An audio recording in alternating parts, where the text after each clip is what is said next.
오늘 주신 하나님의 말씀 창세기 27장 30절부터 38절까지 말씀입니다. 창세기 27장 30절부터 38절까지 말씀 한 절씩 교독하겠습니다.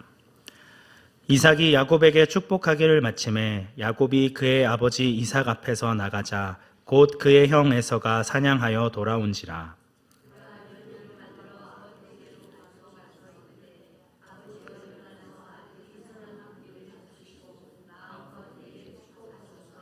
그의 아버지 이삭이 그에게 이르되 너는 누구냐? 그가 대답하되 나는 아버지의 아들 곧 아버지의 맏아들 에서로소이다.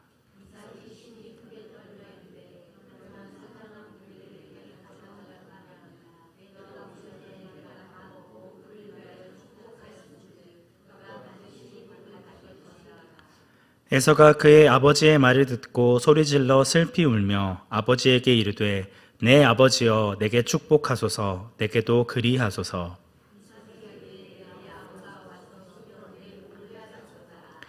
에서가 이르되 그의 이름을 야곱이라 함이 합당하지 아니하니이까 그가 나를 속임이 이것이 두 번째이니이다. 전에는 나의 장자의 명분을 빼앗고 이제는 내 복을 빼앗았나이다. 또 이르되 아버지께서 나를 위하여 빌 복을 남기지 아니하셨나이까.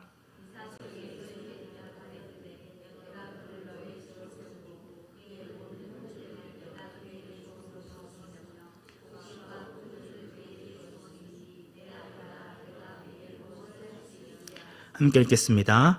에서가 아버지에게 이르되 내 아버지여 아버지가 빌 복이 이 하나뿐이리이까 내 아버지여 내게 축복하소서 내게도 그리하소서 하고 소리를 높여 우니. 아멘. 송구영신 예배 잘 들으셨습니까? 예. 저희가 지금 안식년입니다. 그래서 작년 6월부터 올해 6월까지 안식년인데요. 1년을 이제 저희가 다 쉬지는 못하고 잠깐 이렇게 나옵니다. 그런데 이번 겨울에 저희가 15년 만에 겨울을 맞이하게 되었습니다. 예. 7년 전에 안식년 때도 좀 11월에 빨리 들어가 봐야 돼가지고 겨울을 온전히 누리지 못했습니다. 이 겨울을 누리기 위해서 제일 큰 이유 중에 하나가 뭐였냐면, 우리 둘째 민우가 있는데, 지금 초등학교 6학년 이제 새해 됐으니까 중2 되거든요? 그런데 눈을 한 번도 못 본 거예요. 예, 어렸을 때 이제 캄보디아 가가지고 여름에만 잠깐 나왔지 겨울에 나온 적이 없어가지고 눈 보여주려고 이제 왔습니다. 그래서 지난주에 눈이 잠깐 내렸대요. 그래서 막 동영상을 찍었다고 하면서 자랑하더라고요. 예, 그래서 민우가 눈을 잘 보았습니다. 감사합니다. 할렐루야. 송구영신 예배를 잘 들으시고 수요 예배까지 이렇게 오신 여러분, 제가 볼 때는 우리 최고의 그리스도인입니다. 우리 함께 서로를 축복하는 인사하도록 하겠습니다. 당신이 장자입니다. 당신이 장자입니다. 당신이 장자입니다. 할렐루야.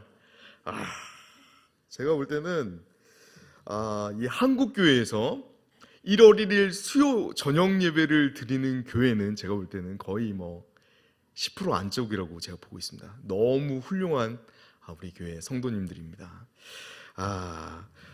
여러분 기억나시죠? 예, 제가 간간히 이제 우리 온산학교에 와서 말씀 전하게 되는데요. 제가 작년 6월에 와서 말씀 전한 것 같습니다. 맞죠? 예.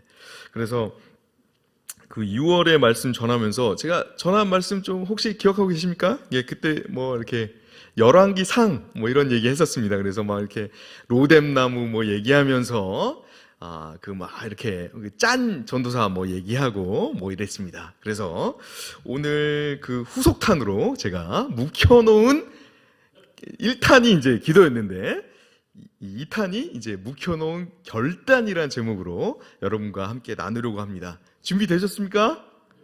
가보겠습니다. 예, 오늘 함께 살펴볼 말씀은 창세기 25장과 27장의 말씀입니다. 25장은 무슨 말씀이 있죠? 에서가 팥죽 한 그릇에 장자권을 판 얘기가 25장에 나옵니다. 많이 들어서 알고 계시죠? 예, 우리 어렸을 때부터 정말 많이 들었습니다. 그리고 27장은 뭐냐면 야곱이 별미를 만들어 주어서 축복권을 가로챈 이야기입니다. 예, 우리 인식 속에는 한 25장과 27장은 한 5년 정도 떨어져 있을 거라고 전 어렸을 때부터 이제 그렇게 생각했던 것 같아요. 그런데 성경에서는 25장은 한 17세에서 20세 요 정도로 보고 있습니다. 그리고 이 27장의 스토리는 77세가 되는 그런 스토리를 가지고 있습니다. 그래서 25장과 27장은 50년의 격차를 가지고 있습니다.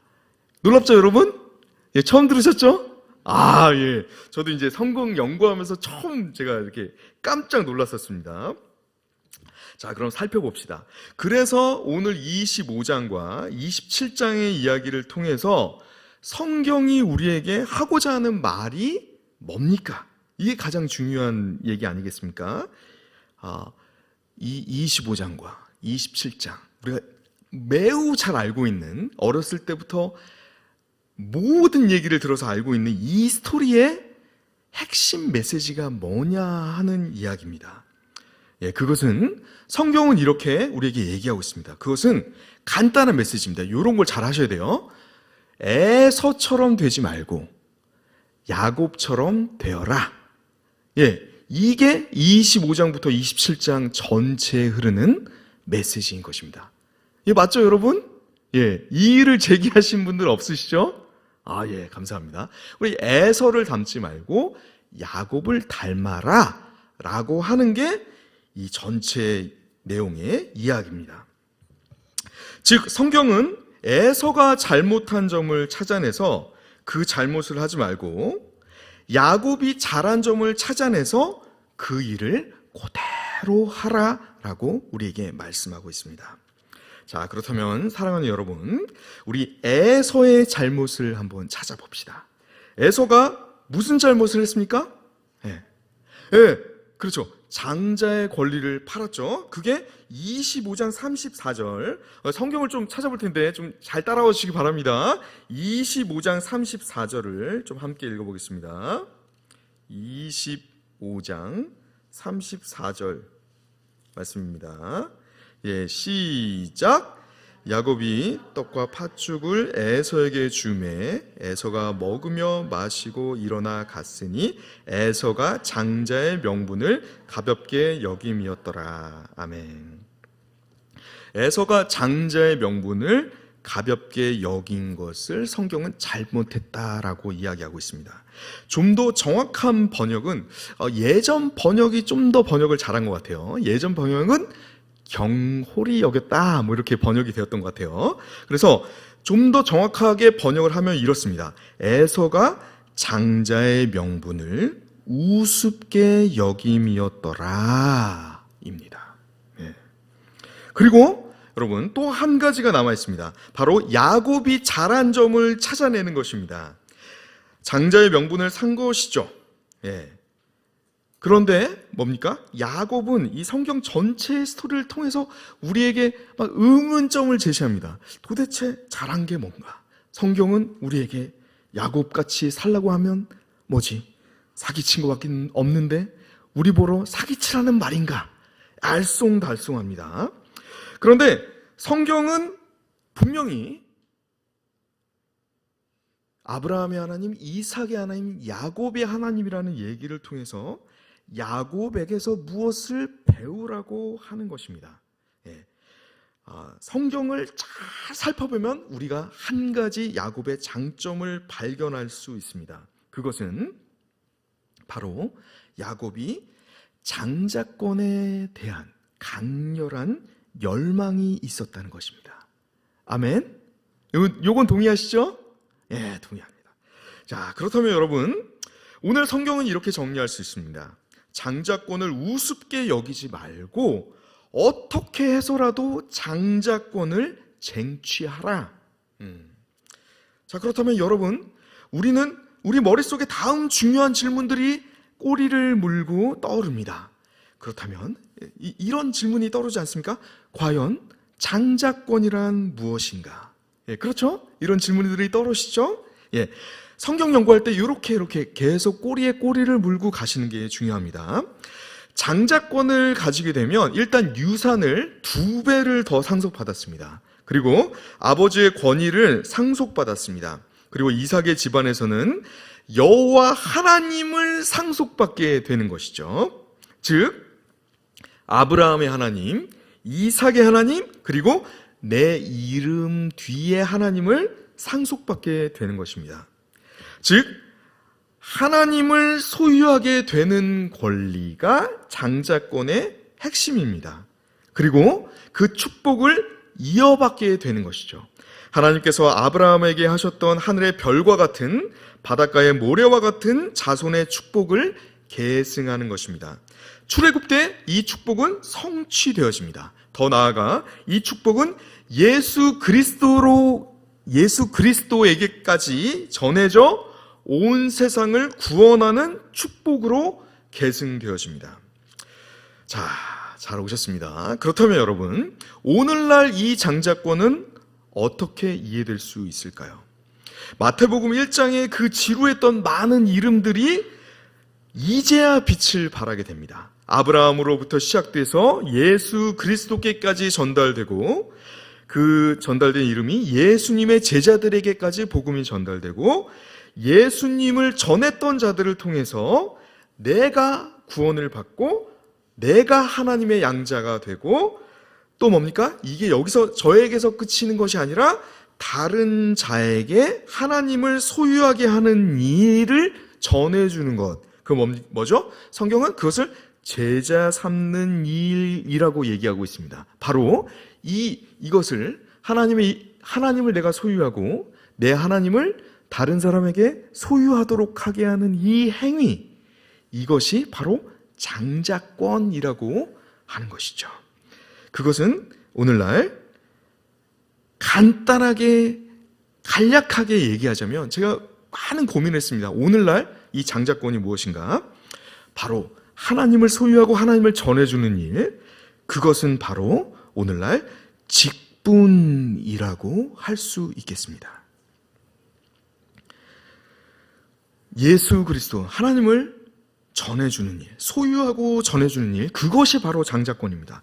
집사, 장로, 권사, 전도사, 목사, 사모, 선교사, 교사, 리더 등등, 순장, 등등, 우리가 다른 자를 제자 삼는 교회의 모든 직분이 바로 장자권입니다. 아니, 선교사님, 결국 직분 맡으라는 얘기입니까? 직분 지키라는 얘기입니까? 여러분이 이 얘기를 들으면서 이런 질문을 할 것을 제가 유추했습니다. 맞죠? 예. 이렇게 막 떠오르시죠?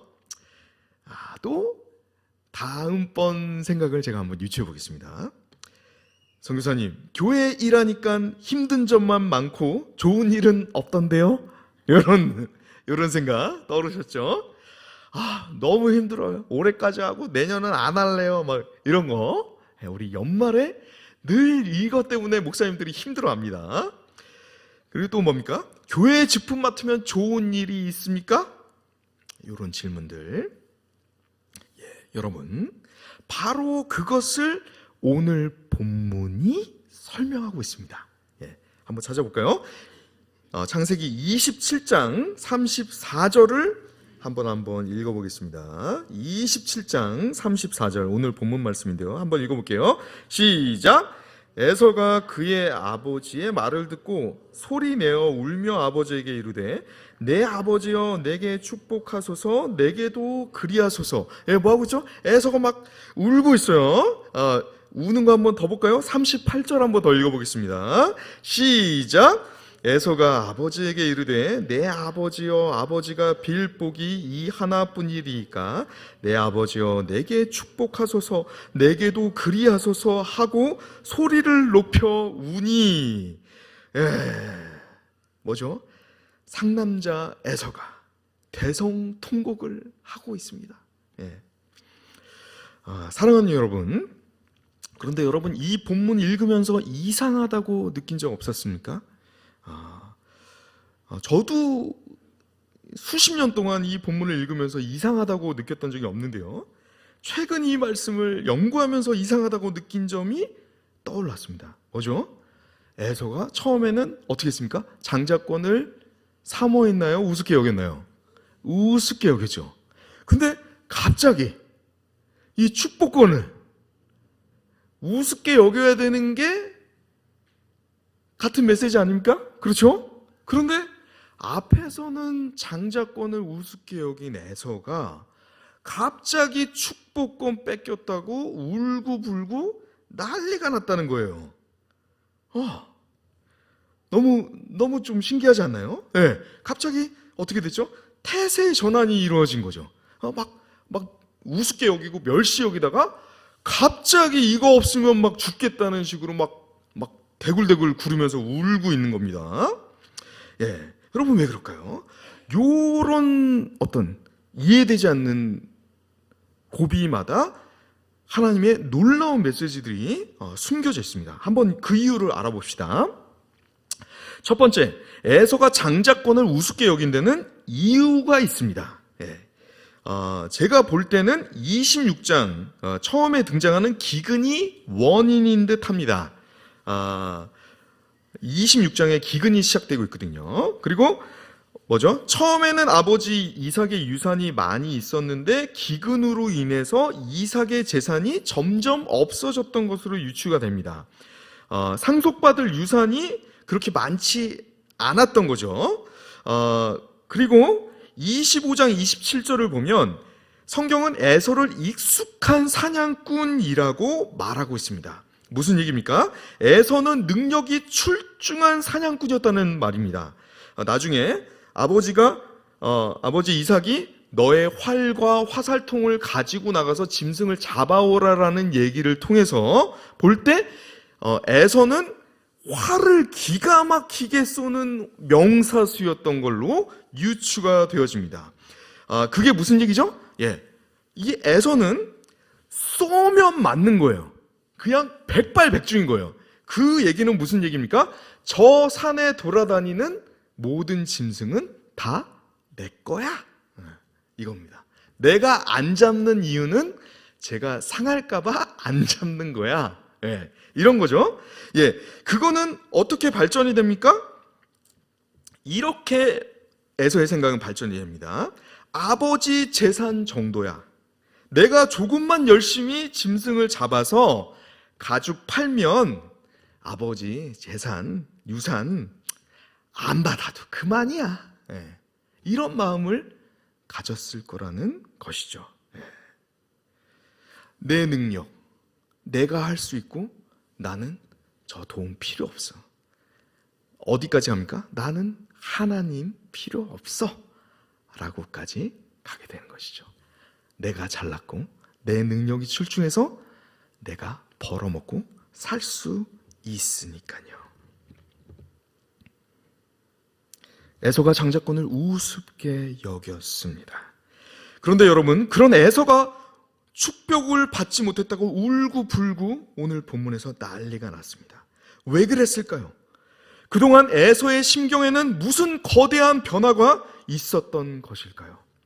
예, 여러분, 그것은 바로 25장과 27장 사이에 있는 26장을 저희가 자세히 살펴보면 알 수 있습니다. 26장에는 이삭의 그랄에서의 생활을 다루고 있습니다. 26장에서 아버지 이삭에게 무슨 일이 일어났습니까? 이삭이 하나님께 축복을 받은 이야기가 26장에 나타나 있습니다. 100배의 축복. 예, 이삭 토스트 밑에 나오는 글귀 아시죠? 예, 그게 바로 창세기 26장에 기록되어 있는 말씀입니다. 100배의 축복을 받게 되었다. 예, 어떻게 됩니까? 그리고 거부가 됩니다. 또 뭡니까? 파면 그냥 우물이 나옵니다. 파면 우물이 나와요. 우물이 막 4개가 나와요. 그냥 무조건 파면 나오는 거예요. 그러니까 여러분, 우물이 그냥 우물을 생각하시면 안 됩니다. 이 시대의 우물은 뭐냐면 거주지를 의미합니다.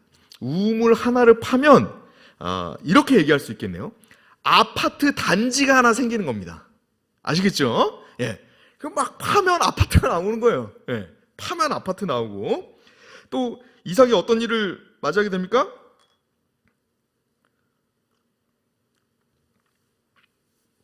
그랄왕 아비멜렉이 와서 절하며 화친을 요구하는 일을 옆에서 보게 됩니다. 예. 야곱하고 에서가 26장에서 옆에 살고 있었겠죠? 예. 하나님의 축복을 받으면 이삭이 왕을 능가하는 자가 되는 것을 옆에서 에서가 보게 되었습니다. 그것은 에서가 아무리 백날 짐승을 잡아서 이룰 수 없는 엄청난 복이었습니다. 에서가 자기 능력으로는 절대 이룰 수 없는 결과물이었던 것이죠. 그제서야 에서는 깨닫게 됩니다. 어머, 이건 반드시 가져야 해. 예, 가져야 되는. 그런데 여러분 어떻게 됩니까? 눈앞에서 그냥 홀라당 야곱에게 빼앗기게 됩니다. 여러분, 아파트에서, 눈앞에서 야곱이 아파트를, 부모님한테서 유산받아야 되는 아파트를 네 채를 홀라당 말 잘해가지고 가져가 봤다고 생각해 보십시오. 여러분 어떠시겠습니까? 멱살잡이 하지 않겠습니까? 너 이놈의 자식아, 네가 뭔데 내 아파트 언제 왔냐, 너 이놈아, 너 여기 오지 마라, 뭐 이렇게 하지 않겠습니까? 예, 그렇죠? 예. 바로 그 절규의 순간을 오늘 본문이 다루고 있는 것입니다. 눈앞에서 홀라당 야곱에게 빼앗기게 되고, 에서는 땅바닥을 뒹굴면서 눈물 콧물 쏟으며 절규하고 소리 막 지릅니다. 우와, 내놔라, 내 거 내놔, 아버지 내 거 주세요 하고 떼를 씁니다. 소리를 쳐도 그 복락은 돌아오지 않습니다. 흡사 여러분, 이 장면은 구원받지 못하고 천국을 빼앗겨 지옥에 가게 될 자의 모습을 보여주는 것 같습니다. 에서는 바로 천국을 놓친 것입니다. 그렇습니다, 여러분. 장자권이 바로 축복권입니다. 이 두 개가 하나입니다.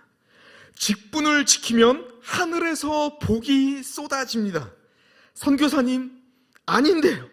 별로 쏟아지는 건 없던데요. 여러분, 이렇게 생각하실 줄 제가 알고 있었습니다. 맞죠? 내가 직분해봤는데 아파트는커녕 아파트 부스러기도 안 떨어지더라, 시멘트 부스러기도 없던데요, 이렇게 얘기하실 줄 알았습니다. 예, 사랑하는 여러분, 그거 왜 그러는지 아십니까? 그거 왜 그러는지 아십니까? 그것은 바로 여러분이 직분을 우습게 생각해서 그렇습니다. 에서가 장자권을 우습게 생각한 행동이 정확하게 무엇입니까? 25장 32절에 나와 있습니다. 함께 읽어보겠습니다. 25장 32절입니다. 시작. 에서가 이르되 내가 죽게 되었으니 이 장자의 명분이 내게 무엇이 유익하리요? 내가 죽을 것 같은 일과 하나님의 일이 충돌했을 때 직분을 우습게 여기고 죽을 것 같은 그 일을 선택하는 것, 바로 그것이 장자권을 우습게 생각하는 행동입니다. 직분을 우습게 여기는 행동입니다. 성경은 너무하게도 너무 처절하게도 죽을 것 같은 우리의 그 중요한 나의 생사가 걸려있는 일을 성경은 팥죽 한 그릇이라고 표현하고 있습니다. 여러분은 이미 그때 팥죽 한 그릇에 여러분의 직분을, 여러분의 장자권을, 여러분의 축복권을 팔아치워 버린 것입니다.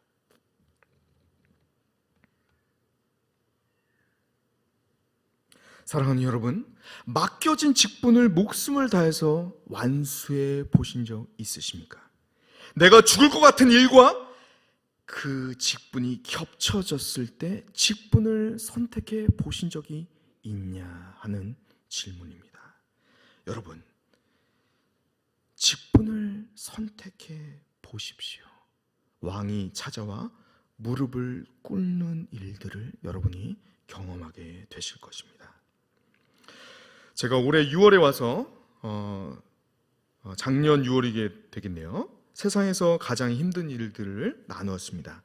그것이 무엇이죠? 이 세상에서 가장 힘든 일이 무엇입니까? 바로 목사가 매일 큐티를 하는 것이라고 제가 말씀드렸습니다. 목사가 이제 매일 큐티를 어떻게 제가 어떻게 매일 큐티를 하게 되었는지 짠 얘기를 제가 얘기하면서 얘기했습니다. 13년 동안 니응 전도사 키웠던 니응 전도사가 나가고 제가 이를 갈면서 하나님께 매달렸습니다. 기도 응답으로 큐티를 시작하라는 응답을 주셨고 이를 갈면서 큐티를 하니까 짠 전도사가 돌아오는 기적을 경험했다는 이야기를 여러분과 함께 나누었습니다. 사랑하는 여러분, 그리고 그 이후에도 제가 열심히 큐티했습니다. 그런데 여러분 그런 적 있으십니까? 뭘 해도 하나님께서 동일하게 한 가지만 얘기하시는 거 여러분 그런 경험 있으십니까? 말씀을 들어도 그거 얘기하시고 큐티를 해도 그것만 얘기하십니다. 제가 매일 큐티하는데 늘 한 가지를 주님께서 말씀하시는 겁니다. 그게 무엇이냐면 재우가 너 정시기도를 해야 되지 않겠니? 라고 하는 말씀이셨습니다. 저는 속으로 이렇게 생각했습니다. 주님 참 끝을 모르시네. 큐티한 지 내가 얼마나 되었다고 주님 제게 정시기도까지 원하십니까? 저는 침착하게 다시 생각을 해봤습니다.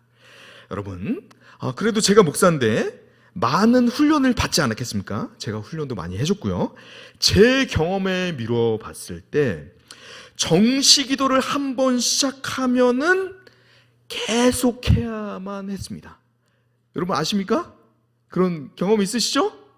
정시기도가 뭐냐면 시간을 정해놓고 매일 기도하는 겁니다. 8시에 정시기도 하겠다 그러면 8시에 하고 9시에 하겠다 그러면 칼이 하늘에 두 쪽이 나도 9시에 해야 됩니다.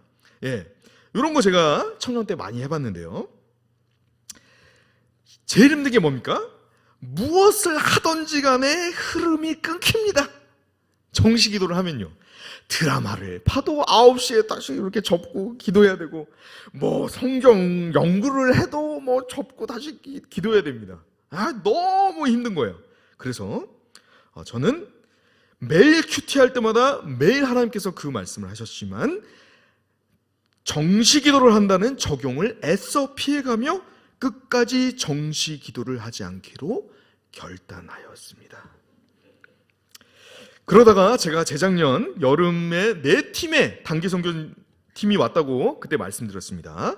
윤인지 선교사가 저를 바가지 긁기 시작했습니다. 당신 아무 생각 없이 그렇게 단기팀을 내 팀이나 받으면 어떡해? 그래서 내가 하겠다 그런가 오겠다고 하는데 어떻게 하면서 옥신각신했습니다. 그러더니 우리 아내 윤 선교사가 하나님의 사역이 너무 걱정이 되었었나 봅니다. 그때 단기팀 명단과 스케줄표를 저한테 달라고 하더라고요. 그러더니 그때부터 열심히 기도를 시작했습니다. 그래서 우리 윤 선교사가 어디서 그런 은혜를 받았는지 선교사 3호의 직분을 걸고 처절하게 기도 사역을 하는 것 같았습니다. 그것도 사람 불편하게 왔다 갔다 하는 거실에서 하는 겁니다. 어떨 때는 30분, 어떨 때는 1시간 기도를 하더라고요. 아내가 기도하면 양심에 찔려서 목사가 방에서 나올 수가 없었습니다. 얼마나 괴로운지 아시겠습니까? 처음에는 단기팀을 위해서 우리 아내가 사역을 위해서 기도하는 것 같았습니다. 그런데 조금 지나니 울며 불며 자기 기도를 시작하는 것 같았습니다. 괴롭게도 소리가 다 들렸습니다. 방에서 문을 닫고 있는데도 계속 소리가 들렸습니다. 저를 괴롭게 했습니다. 그러더니 아내가 제게 나눔을 시작했습니다. 여보, 말 좀 하자고 저를 잡았습니다. 10년간 앓고 있던 공황장애가 좋아지는 것 같다라고 저에게 말했습니다. 너무 큰 은혜를 제가 받은 거예요. 아내가 캄보디아에 와서 10년의 선교의 사역을 하면서 나 때문에 받은 건 아닌가 하는 마음을 제가 마음의 짐으로 많이 앓고 살았습니다. 순간 마음이 흔들렸지만 저는 다시 정신을 차리고 정시 기도를 하지 않기로 또 다시 한번 결단했습니다. 이런 거에 흔들리면 안 된다고. 한번 결단하면 잘못된 길을 갈 수 있다고 저에게 다짐했습니다. 그러다가 아들 진우에게서 공황장애 증상이 시작되었습니다. 진우가 18살이었고 한창 사춘기를 겪고 있었습니다. 캄보디아에서의 생활과 선교사 자녀로서의 어려움이 복합되어서 진우가 힘든 시기를 보내고 있었습니다. 그러다 숨이 막혀 차를 타지 못하는 지경에까지 이르게 되었습니다. 저는 그때 결단할 수밖에 없었습니다. 온 가족 여러분, 안방으로 모이십시오. 정시기도 시작합시다. 사람이 죽을 위기를 맞아야, 사람이 죽음을 경험해야, 죽음의 문턱에까지 이르러야 기도를 시작하게 되더라고요. 사람이 그렇습니다. 진우가 시험이어서 시험 공부할 시간도 빠듯했습니다. 지금 시험이 중요한 게 아니다, 진우야. 내가 사는 것이 중요한 일이다 라고 하며 기도를 시작했습니다. CCM을 그냥 틀어놓고 각자 30분간 소리를 내어서 그냥 기도하는 겁니다. 그렇게 일주일 정도 기도를 했습니다. 첫날 3일 동안은 진우가 호흡곤란이 와서 안수기도도 해주고 막 우여곡절이 많았습니다. 그렇게 어떻게 일주일이 되었습니다. 그때 진우가 이렇게 기도하는 겁니다. 하나님, 제 공황장애를 낫게 해주셔서 감사합니다. 공황장애 걸린 사람은 자기가 안다고 하더라고요. 그래서 일주일 만에 차를 탈 수 없었던, 비행기를 탈 수 없었던 아이가 일주일 만에 공황장애가 나았습니다. 그게 재작년 12월입니다. 만으로 이제 1년 된 거죠. 그 후 진우는 차도 탈 수 있게 됐고 비행기도 탈 수 있게 돼서 이렇게 한국에 와서 겨울을 경험할 수도 있게 되었습니다. 그 후로 진우는 사춘기가 끝났습니다. 눈에서 레이저가 나오고 문 닫고 들어가면 걔가 살았는지 죽었는지 알 수가 없었습니다. 늘 화내고 불만 가득이었던 사춘기 소년이었는데 이제는 저랑 대화가 됩니다. 진우가 용돈을 모아서 사준 치킨도 얻어먹었습니다. 윤은지 선교사는 기도응답으로 10년간 앓았던 공황장애가 좋아지고 있습니다. 이번에 의사 선생님과 상담을 하니 10년 만에 약을 반으로 줄이자고 하더라고요. 10년 만에 약을 반으로 줄이는 일은 처음이라고 이야기하시더라고요. 계속 좋아지면 약 먹지 말자고까지 얘기하셨습니다. 정시기도를 목숨처럼 하니 천지가 개벽을 해도 일어날 수 없었던 축복이 하늘로부터 임하는 것을 경험하였습니다. 우리 온사랑교회가 작년 2월 마을 전도를 해주셨던 그 여세를 모아서 작년 8월에 브레이클라 교회에서 20분 떨어져 있는 썸브라운이라는 마을에 새로운 교회도 개척하게 되었습니다.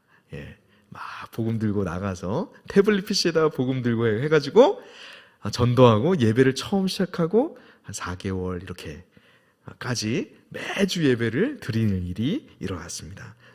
요번에 오시면은 그 교회에 갈 겁니다. 뭐 아무것도 없습니다. 땅바닥이에요. 땅바닥에 가정교회 이제 시작하는 겁니다. 목숨을 걸고 기도하니 사역적으로도 하늘 복락이 쏟아지는 것들을 경험하게 되었습니다.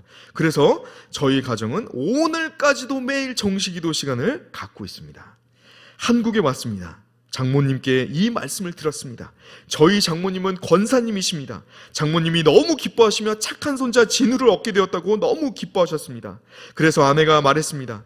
엄마, 그래서 오늘 매일 저녁 9시에 우리 다 모여서 기도를 할 거야. 엄마도 같이 기도하자. 그러자 저희 장모님은 대답하셨습니다. 난 싫다. 장모님은 권사님이셨지만 교회를 옮기고 사역을 내려놓은 지가 오래되셨습니다. 그래서 교회에 충성하고 열심이기보다 노인 복지관에 더 열심이셨습니다. 텃밭을 만드는데 자기의 인생을 쏟아 부으셨습니다. 여러분, 다락방을 막 개척하고 막 사랑방을 개척해도 모자를 파네 텃밭을 3개, 4개를 개척하셨습니다. 스티로폼 막 해가지고 막 그냥 막 개척하셨습니다. 신방을 위해서 성도님들을 돌봐야 하는 시간에 강아지, 고양이를 이렇게 돌보고 계셨습니다. 권사가 되기 위해서 20년을 봉사했는데, 교회 봉사하셨는데, 권사되고 나니까 텃밭에 목숨을 걸고 계시는 겁니다. 하나님께서 20년 동안 열심히 훈련시켜서 권사로 세워 열심히 기도하고 신방하라고 명하셨는데, 다른 거 하고 있으면 하나님께서 속이 터지지 않으시겠습니까? 그 앞길이 평탄하겠습니까? 첫디어 교회 송매의 사모를 제가 예전에 말씀드린 적이 있었습니다. 아무런 소망 없는 부엌대기였는데 10년을 훈련시켜서 시골교회에 보낸다고 하니 자기 이제 500불 월급 받게 되었다고 하면서 안 가겠다고 했던, 곶감만 쏙 빼먹고 안 간다고 한 송매와 장모님이 너무나 똑같았습니다.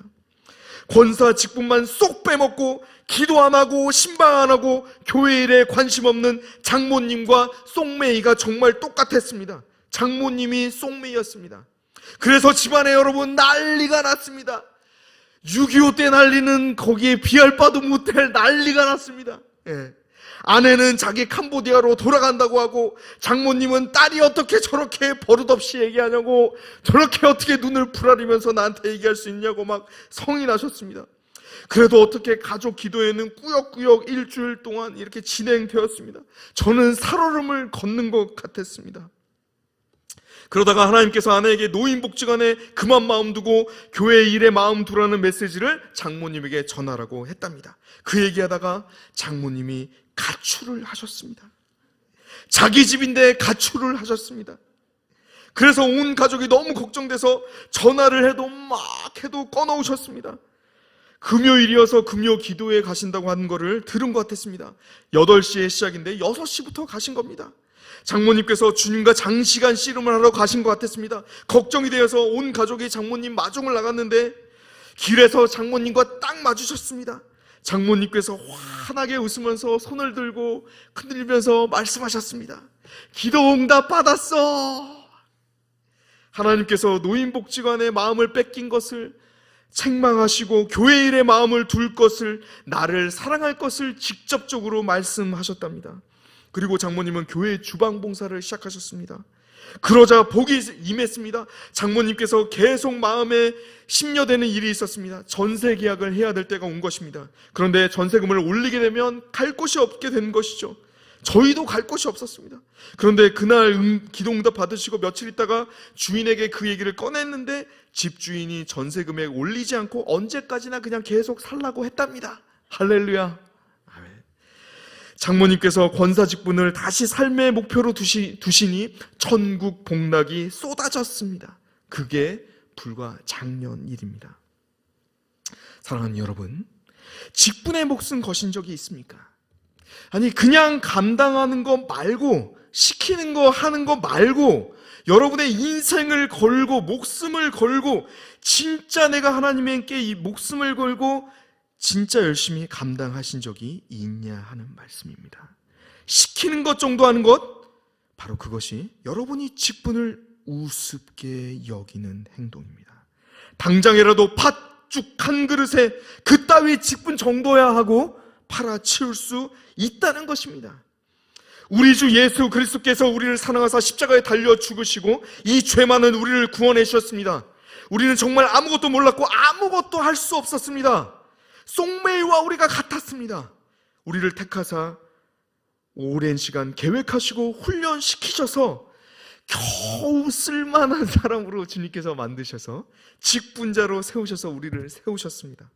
그런데 우리는 지금 어디에 정신이 팔려 있습니까?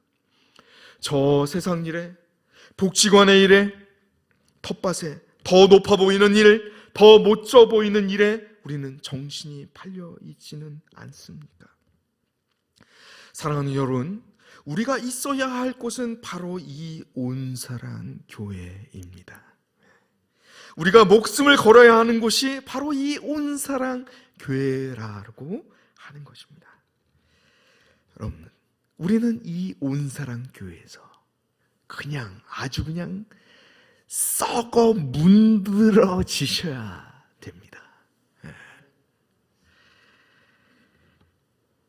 이 온사람 교회를 아름다운 하나님의 교회로 세우는 일을 위해서 하나님께서 여러분들을 창세 전에 택하시고 작정하시고 수십 년 동안 준비를 시키신 것입니다.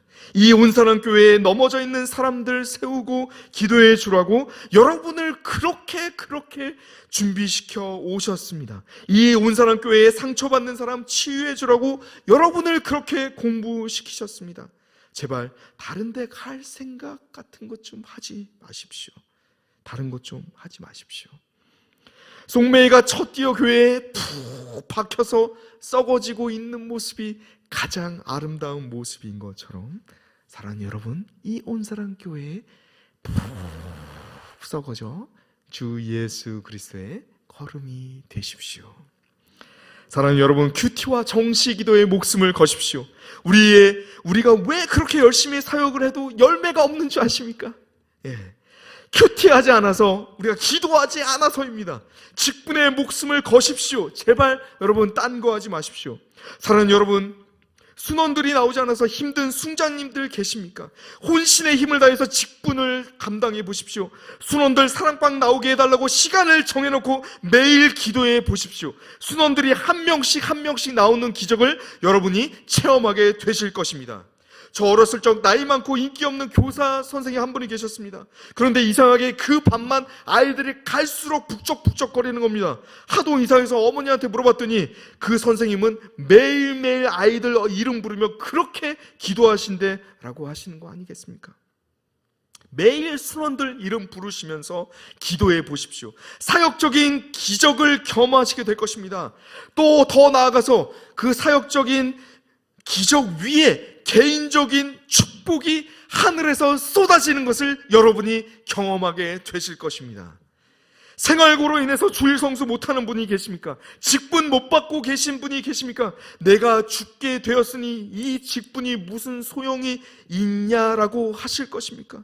사랑하는 여러분, 결국 그 문제는 여러분이 지금 맞닥뜨리고 있는 그 중차대한 문제, 그 문제는 결국 팥죽 한 그릇입니다. 에서한테는 죽을 문제였지만 지나고 나면 팥죽 한 그릇 문제입니다. 죽을 것 같지만 직분을 택하시고 하나님 택하시고 주일 성수 택하시면 하늘문이 열리고 여러분이 빚 갚으려면 5년 10년 걸릴 것 하나님께서는 하루아침에 청산해 주실 것입니다. 목숨 걸고 직분 지켜보십시오. 하나님 붙잡고 나도 축복 좀 받게 해달라고 밭다리를 거십시오. 밤새 씨름을 하십시오. 야곱이 자신의 인생에서 가장 잘한 일이 그거 하나입니다. 맡았던 교사 내려놓으신 분 있으십니까? 야곱처럼 사기를 쳐서라도 다시 맡으십시오. 내가 좀 잘못 얘기한 것 같아. 내 이름 없어? 다시 넣어 하십시오. 하늘에서 감당하지 못할 축복이 내려올 것입니다. 새해가 시작됐는데 주방 맡으실 분 없다고 난리, 교회 학교 교사 부족하다고 난리입니다. 사랑하는 여러분, 로또 1등 아파트가 거기 있습니다. 천국은 침노하는 자의 것입니다. 멱살을 그냥 잡아서라도 밭다리를 거서라도 주방을 맡으십시오. 교사를 내놓으라고 때를 쓰십시오. 놓치고 바닥을 대굴대굴 구르고 있는 에서처럼 되지 마십시오. 제발 제자반 사역반 열심히 받으시고 장로님 권사님 되십시오. 직분자 되시길 사모하십시오. 장로 직분 권사 직분에 목숨을 걸고 한번 열심히 해보십시오.